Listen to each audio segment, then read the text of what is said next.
Welcome to Moussa TV. వార్తల్లో ముందుగా ముఖ్యాంశాలు. సుప్రీంకోర్టు 52వ ప్రధాన న్యాయమూర్తిగా జస్టిస్ భూషణ్ రామకృష్ణ గవాయ్ ప్రమాణ స్వీకారం.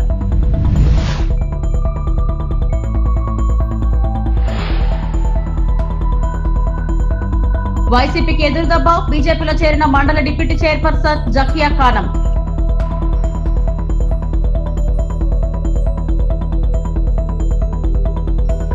తిరుమల శ్రీవారిని దర్శించుకున్న పలువురు ప్రముఖులు.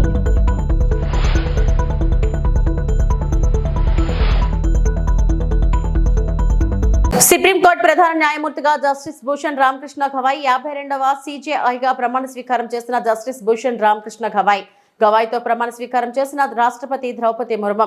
ప్రమాణ స్వీకార కార్యక్రమానికి హాజరైన ఉపరాష్ట్రపతి ధన్గఢ్, ప్రధాని మోడీ, కేంద్ర హోం మంత్రి అమిత్ షా, ఇతర ప్రముఖులు. मैं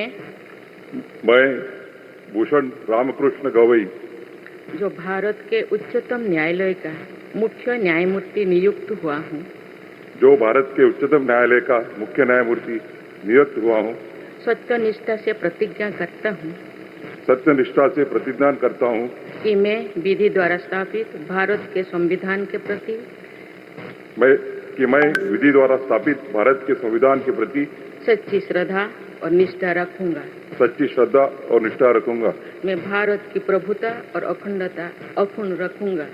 मैं भारत की प्रभुता और अखंडता अक्षुण्ण रखूंगा तथा मैं सम्यक प्रकार से और श्रद्धापूर्वक तथा अपनी पूरी योग्यता, ज्ञान और विवेक से तथा मैं सम्यक प्रकार से और श्रद्धापूर्वक तथा अपनी पूरी योग्यता, ज्ञान और विवेक से अपने पद के कर्तव्यों का, अपने पद के कर्तव्यों का भय या पक्षपात, अनुराग या देश के बिना पालन करूंगा। भय या पक्षपात, अनुराग या देश के बिना पालन करूंगा तथा मैं संविधान और विधियों की मर्यादा बनाए रखूंगा। तथा मैं संविधान और विधियों की मर्यादा बनाए रखूंगा।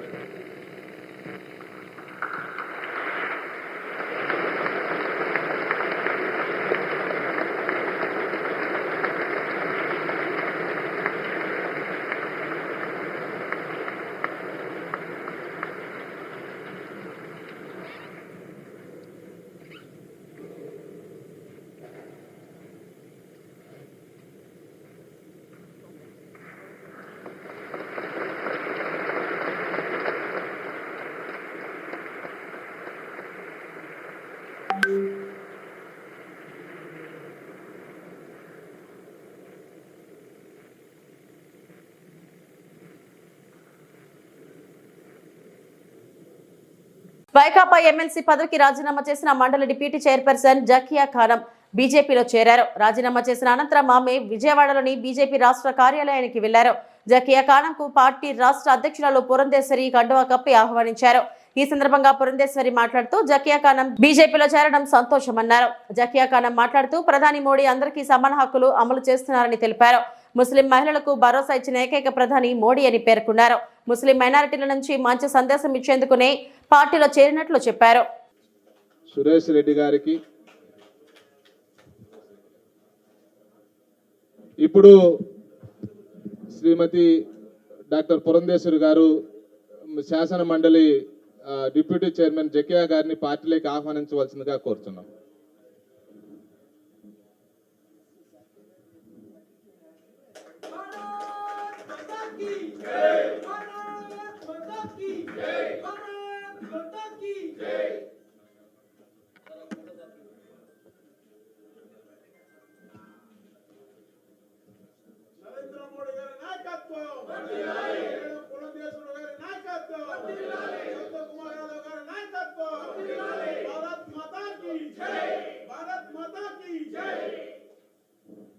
ఈరోజు జాకియా గారు వైస్ డిప్యూటీ చైర్పర్సన్గా ఉన్నారు మండల శాసన మండలిలో.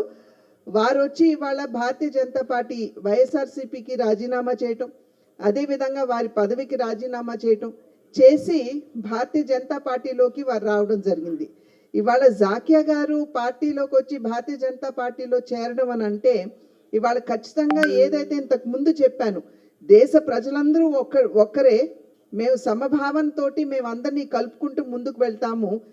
ఏదైనా సరే సంక్షేమ ఫలాలు ఏదైనా ఉన్నట్లయితే కుల మతాలకి అతీతంగా ప్రతి ఒక్కరికి అర్హులైనటువంటి వారు కుల మతాలతో సంబంధం లేకుండా అందరికీ కూడా ఆ సంక్షేమ ఫలాలు అందాలి అనేటువంటి భావనతోటి ఏదైతే భారతీయ జనతా పార్టీ ఇప్పటివరకు పనిచేస్తూ వస్తుందో, నేను ఒక ధైర్యంగా నిర్ణయాన్ని తీసుకున్నాను. ఎందుకంటే మన దేశ ప్రధాని గారు పెద్దలు గౌరవనీయులు పూజ్యులు నరేంద్ర మోదీ గారు కుల మతాలకు అతీతంగా ప్రతి ఒక్కరిని కూడా తన బిడ్డలుగా భావించి ఏవైతే వాళ్ళు భారతీయులుగా ఉండి భారతీయ పౌరులుగా ఉన్నారో అందరికీ సమానంగా రాజ్యాంగంలో కల్పించిన హక్కులకు తర్వాత సంక్షేమ పథకాలు కానీ అన్నీ కూడా అందిస్తున్న ఒక మంచి ప్రధానమంత్రిగా పేరు తెచ్చుకున్నారు. ప్రత్యేకంగా ముస్లిం మైనార్టీల విషయంలో వస్తే, మహిళల విషయానికి వస్తే త్రిపుల్ తలాక్ కానీ తర్వాత అనేక విషయాలపైన వక్ఫ్ బిల్లులో కూడా చాలామంది పెద్దలు ఆ వక్ఫ్కి సంబంధించిన సంపదను వాళ్లకు మాత్రమే సొంతం చేసుకునేవారు. కానీ అలా కాకుండా పేద వర్గాల్లో కూడా ఆ సంపదలో భాగస్వాములు కావాలా అని ఒక మంచి కోరిక పైన కలియుగ ప్రత్యక్ష దైవం శ్రీ వెంకటేశ్వర స్వామి వారిని పలువురు ప్రముఖులు దర్శించుకున్నారు. బుధవారం ఉదయం వీఐపీ విరామ సమయంలో తమిళనాడు మాజీ ముఖ్యమంత్రి ఎడపాటి పళనిస్వామి, ఏపీ ప్రభుత్వ విప్ బొలిశెట్టి శ్రీనివాసులు వేరువేరుగా కుటుంబ సభ్యులతో కలిసి స్వామివారి సేవలో పాల్గొని మొక్కులు చెల్లించుకున్నారు. దర్శనం అనంతరం రంగనాయకుల మండపంలో వేద పండితులు వేదాశీర్వచనం అందించగా ఆలయ అధికారులు శ్రీవారి తీర్థ ప్రసాదాలు అందజేసి పట్టు వస్త్రంతో సత్కరించారు. ఆలయం వెలుపల బొలిశెట్టి శ్రీనివాసులు మీడియాతో మాట్లాడుతూ, పెహల్గాంలో భారత్పై పాక్ ముష్కరులు దాడి చేయడం ప్రతీకార చర్యగా భారత్ ఆపరేషన్ సింధూర్తో ముష్కరులను హతమార్చి పాక్లోని ఉగ్రవాద శిబిరాలపై ఎయిర్ బేస్ ను భారత వైమానిక దళాలు ధ్వంసం చేశాయి. పవన్ కళ్యాణ్ సూచనల మేరకు దక్షిణాదిలో ఉన్న సుబ్రహ్మణ్య స్వామి వారి క్షేత్రాలు దర్శించి సైన్యానికి అన్ని విధాల శక్తిని ఇవ్వాలని ప్రత్యేక పూజలు నిర్వహిస్తున్నామని అన్నారు. భారతదేశంపై పాకిస్తాన్ ముష్కరులు చేసిన దాడికి మరి మన సింధూర్ ఆపరేషన్ స్టార్ట్ చేయడం, మన ఆడపడుచుల యొక్క నుదుటి బుట్టుని ఏ రకంగా చెరిపేశారో అదే పేరుతో సింధూర్ ఆపరేషన్ చేసి దాదాపు 100 మంది టెర్రరిస్టులను చంపడమే కాకుండా చాలా విమాన స్థావరాల మీద, కరాచీ నగరాల మీద కూడా మన ప్రతీకార జ్వాలని ఏంటో చూశారు.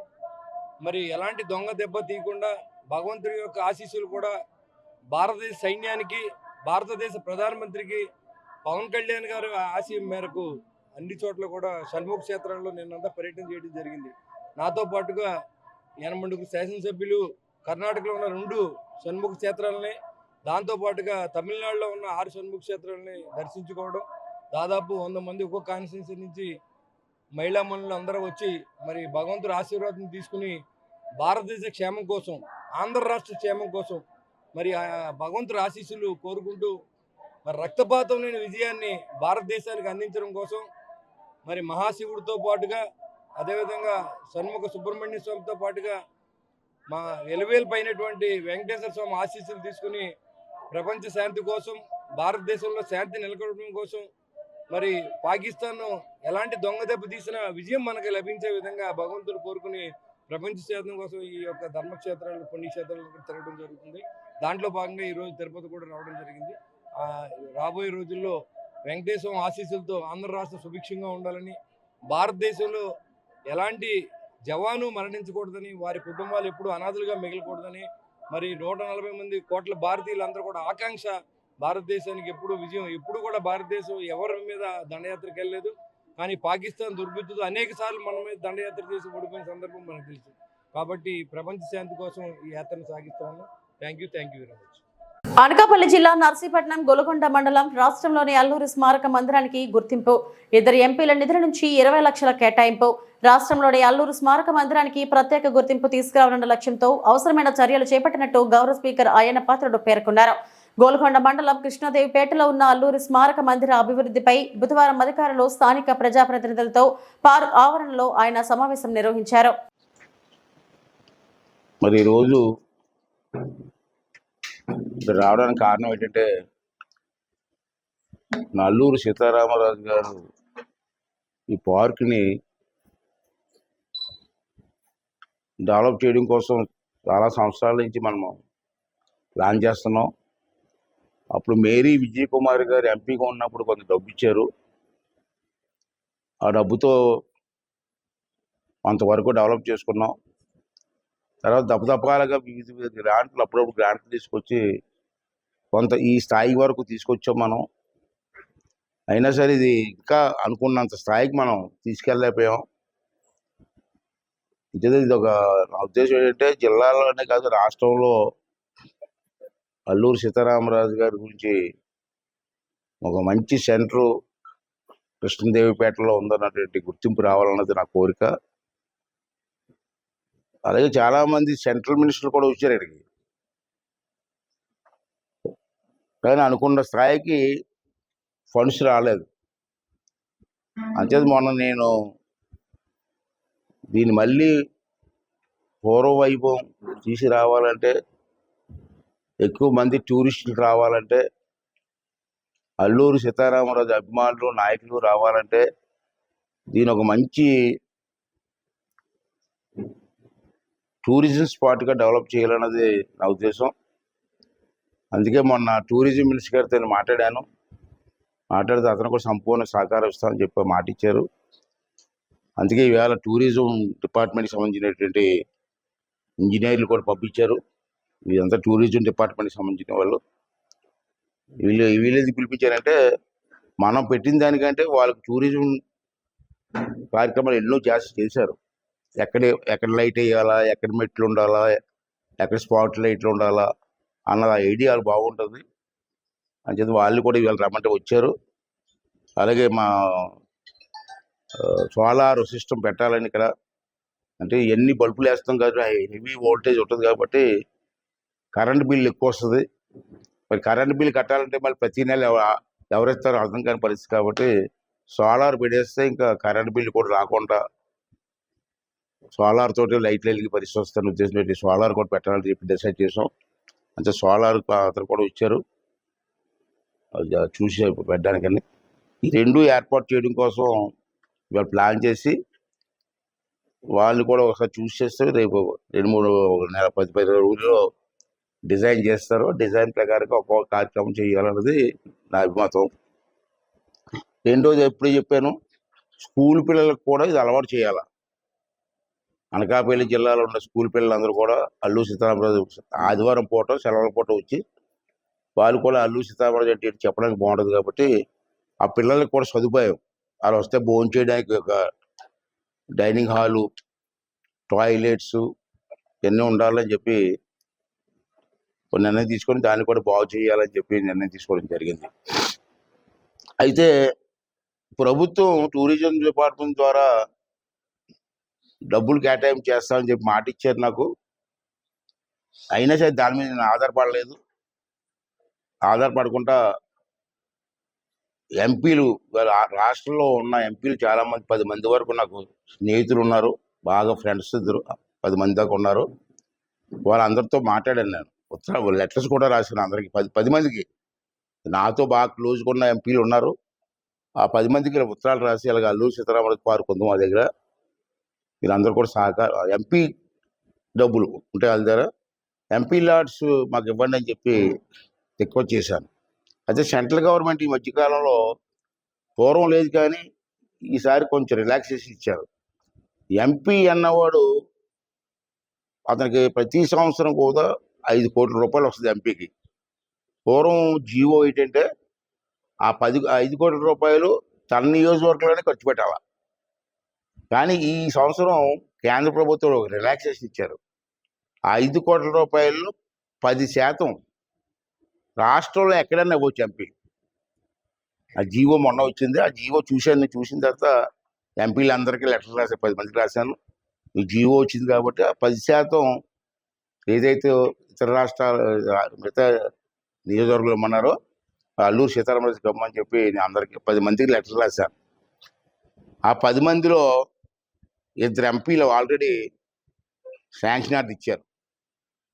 ఒకరు ఎవరంటే కలిశెట్టి అప్పలనాయుడు గారని విజయనగరం ఎంపీ గారు 10 లక్షల రూపాయలకి వారు శాంక్షన్ ఆర్డర్ ఇచ్చారు, లెటర్ పెట్టారు.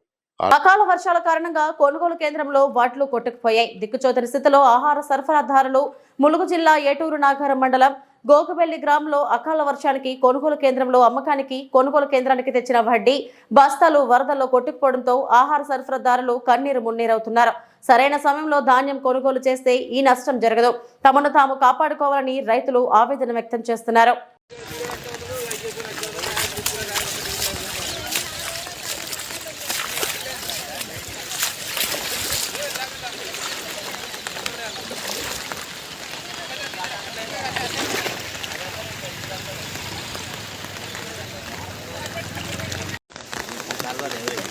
ఏం చేద్దాం ఇక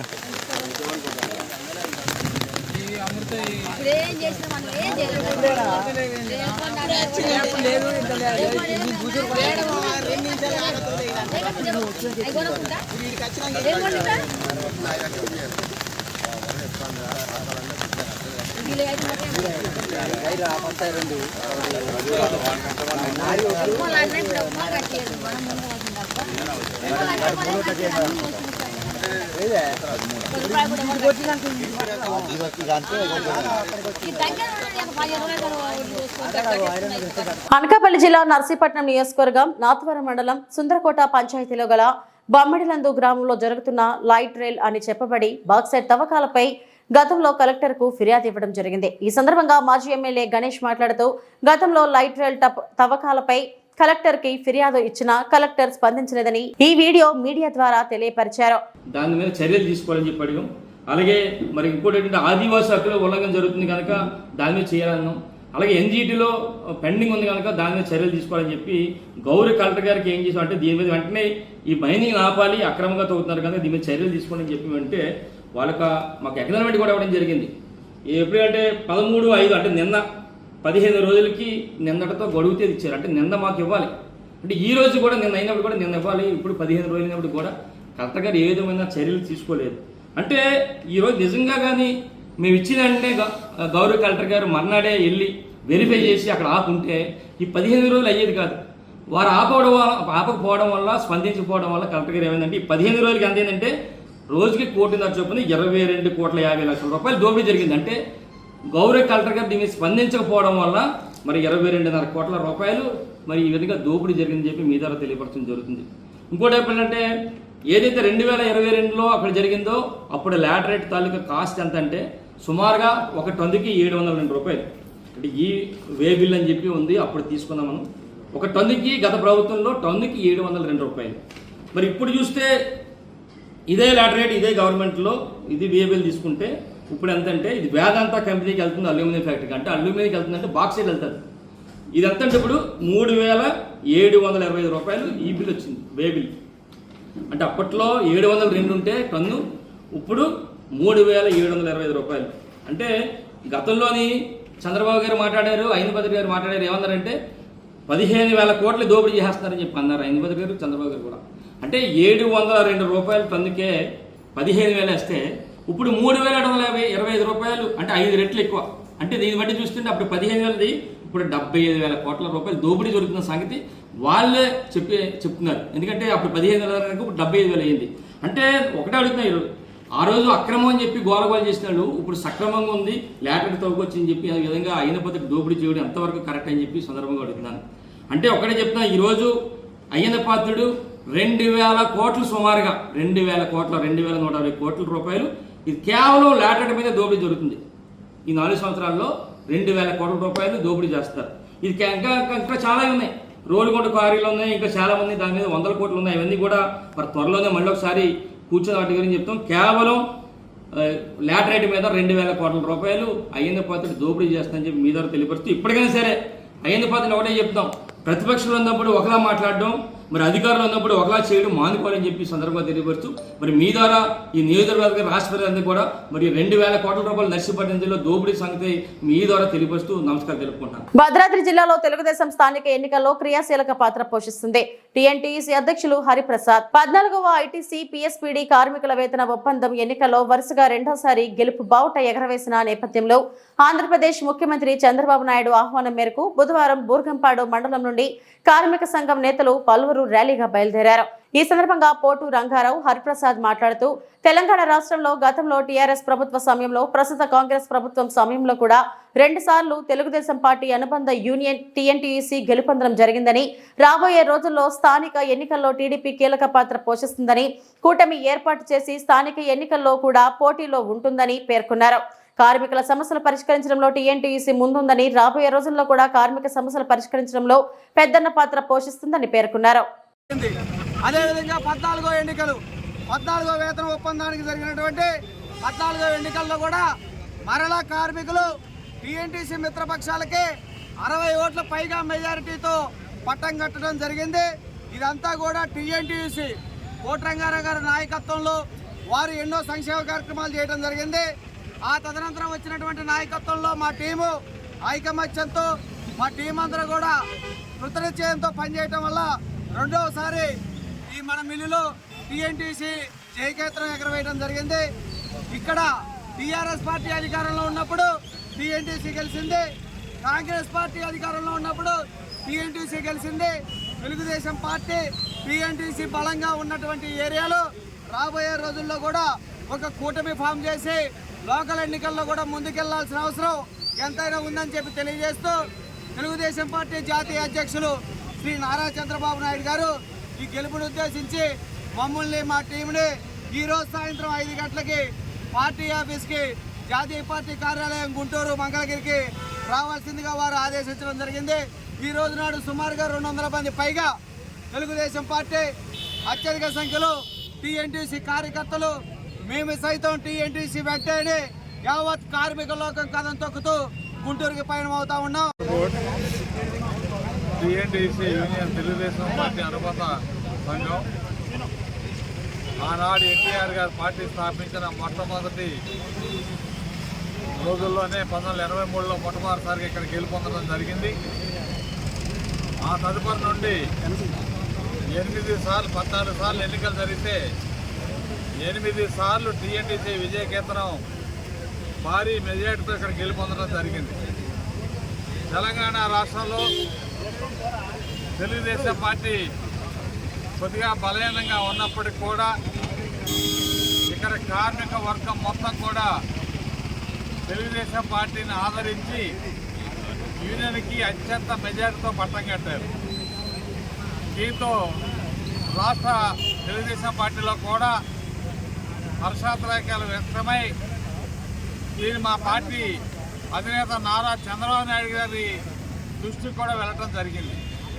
ఆయన వెంటనే ఇక్కడ ఉన్నటువంటి క్యాడర్ అందరితో ఒకసారి కలవాలనే ఉద్దేశంతో ఈరోజు మరి మంగళగిరి పార్టీ కేంద్ర కార్యాలయంలో సుమారుగా 150 మంది యూనియన్ కార్యకర్తలు, పార్టీ కార్యకర్తలతోని బాబు గారిని కలవటం జరుగుతూ ఉంది. ఈ ఉమ్మడి రాష్ట్ర ఆంధ్రప్రదేశ్లో ఈ రాష్ట్ర అభివృద్ధికి చంద్రబాబు నాయుడు గారు చేసినటువంటి అభివృద్ధి ఏందో మనందరికీ కూడా తెలుసు.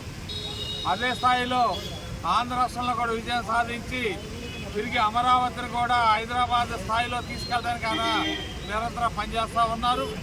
అట్లాగే భవిష్యత్తులో ఇక్కడ తెలంగాణలో తెలుగుదేశం పార్టీ కూడా బ్రహ్మాండంగా ఇవాళ ఉన్నటువంటి రాజకీయ పార్టీలు అన్నీ కూడా బలహీనపడి ఒక రాజకీయ వ్యాక్యూమ్ అనేది ఈనాడు తెలంగాణ రాష్ట్రంలో ఉంది.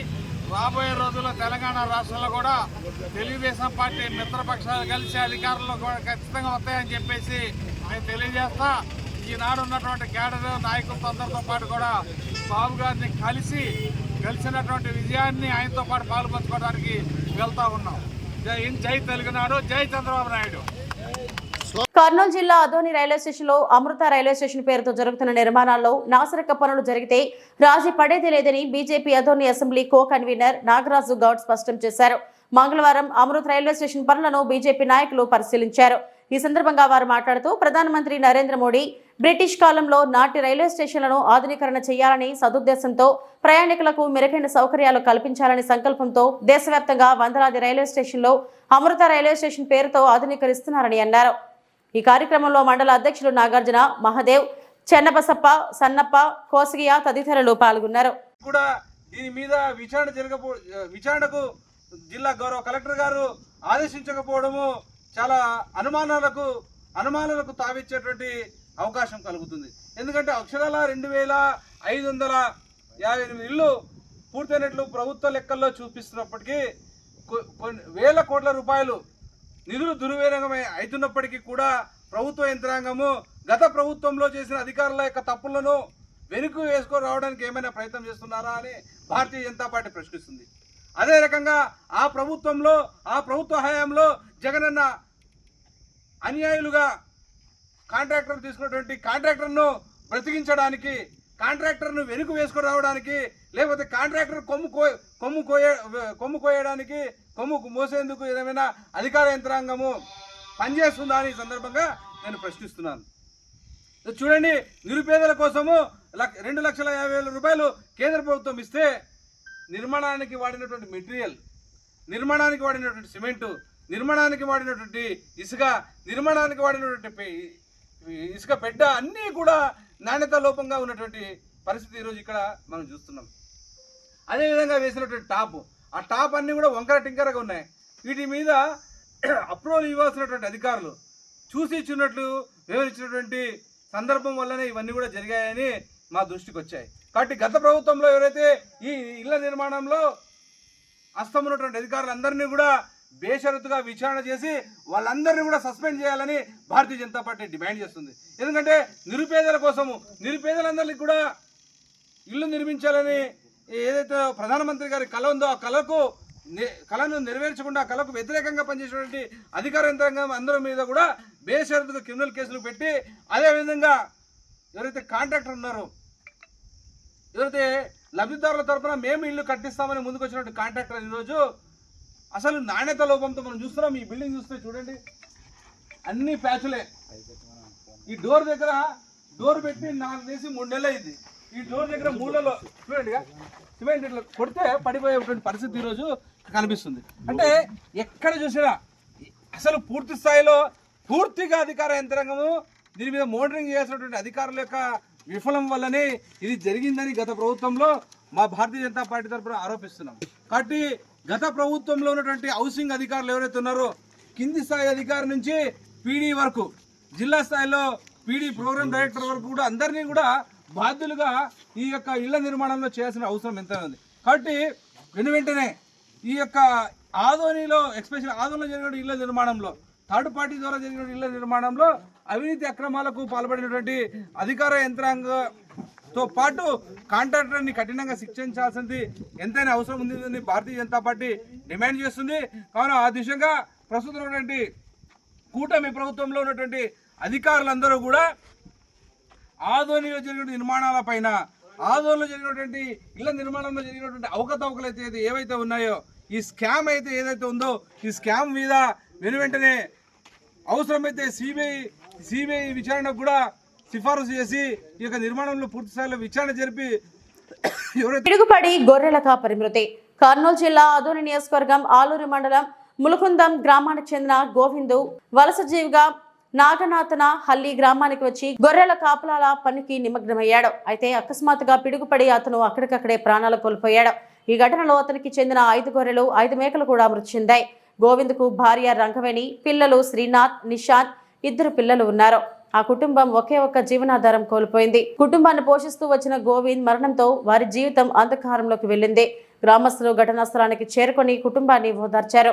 గ్రామమంతా విషాదంలో మునిగిపోయింది. అధికారుల నుంచి సానుభూతి ప్రకటింపబడినప్పటికీ బాధిత కుటుంబానికి వెంటనే ఆర్థిక సహాయం అందించాలంటూ ప్రజలు డిమాండ్ చేస్తున్నారు. ఈ రోజు మధ్యాహ్నము 104 బసాపురం సీనులో ముళగందకు చెందినటువంటి గోవిందు అనే అబ్బాయి 35 సంవత్సరాలు.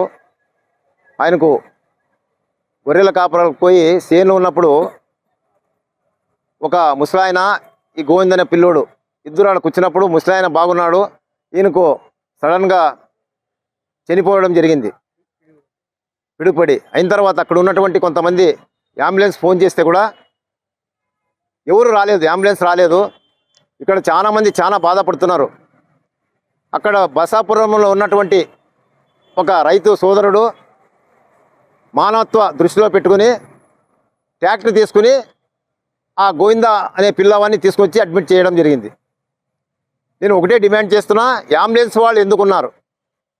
ఆ గౌస్ అంబులెన్స్ వాళ్ళకు ఎంతమంది ఫోన్ చేసి రాలేదు. ఒకవేళ పిడుగుపడి ఆ అబ్బాయి బతికుంటే హాస్పిటల్కి తెస్తే బతికేవాడు. మళ్ళీ అంబులెన్స్ నిర్లక్ష్యం వల్ల ఆ అబ్బాయి చనిపోయాడని నేను మీడియా ద్వారా తెలుపుకుంటున్నా. ఇలాంటివి ఎందుకంటే ఈ సీజన్ స్టార్ట్ అవుతుంది, పిడుగులు రోజు రోజుకి ఎక్కువైపోతున్నాయి. రీసెంట్లీ 15 రోజుల కింద 2 అబ్బాయిలు క్రికెట్ ఆడకు వచ్చి చెట్టు కింద నిలబడి 2 చనిపోయినారు. ప్రతిరోజు టీవీలో అడ్వర్టైజ్మెంట్ చేస్తున్నారు, చెట్ల కింద నిలబడదండి వాన వచ్చినప్పుడు పిడుగు వచ్చినప్పుడు అని చెప్పి. కొంతమంది డైరెక్ట్గా దాని కింద పోయి నిలబడతారు, దాని కింద చాలా ఎఫెక్ట్ వస్తుంది. ఈరోజు జనగంట సంఘటన, ఆ పిల్లవానికి భార్య 2 పిల్లలు ఉన్నారు. వాళ్ళ కుటుంబం రైతు కుటుంబము, చాలా బీదవాళ్ళు. వాళ్ళకి ప్రభుత్వం తరపు నుంచి మ్యాక్సిమంగా సాయం చేయాలని చెప్పి ఈ మీడియా ద్వారా తెలుపుకుంటున్నా. అలాగే ఈరోజు నేను ఆధుని ఎంఆర్ఓ దగ్గర మాట్లాడడం జరిగింది. ఆయన కూడా ములుగుంద అంటే ఆస్పరికి వస్తున్న, ఆస్పరికి చనిపోయింది బసాపురం 104 బసాపురంలో. అక్కడ మీరు రేపు పొద్దున అక్కడ ఉన్నటువంటి ములుగుంద వాళ్ళు కొంతమంది విద్యార్థులు ఒక లెటర్ తీసుకుని వస్తారు, నేను కూడా వస్తా, వాళ్ళకు సాయం చేయండి అని చెప్పి ఎంఆర్ఓ గారిని నేను డిమాండ్ చేస్తున్నాను. నా పేరు దేవిశెట్టి ప్రకాష్, ఎక్స్ఐపిఎంసీ. ఇవి ఇప్పటివరకు నా బులెటిన్ అప్డేట్స్. నమస్తే.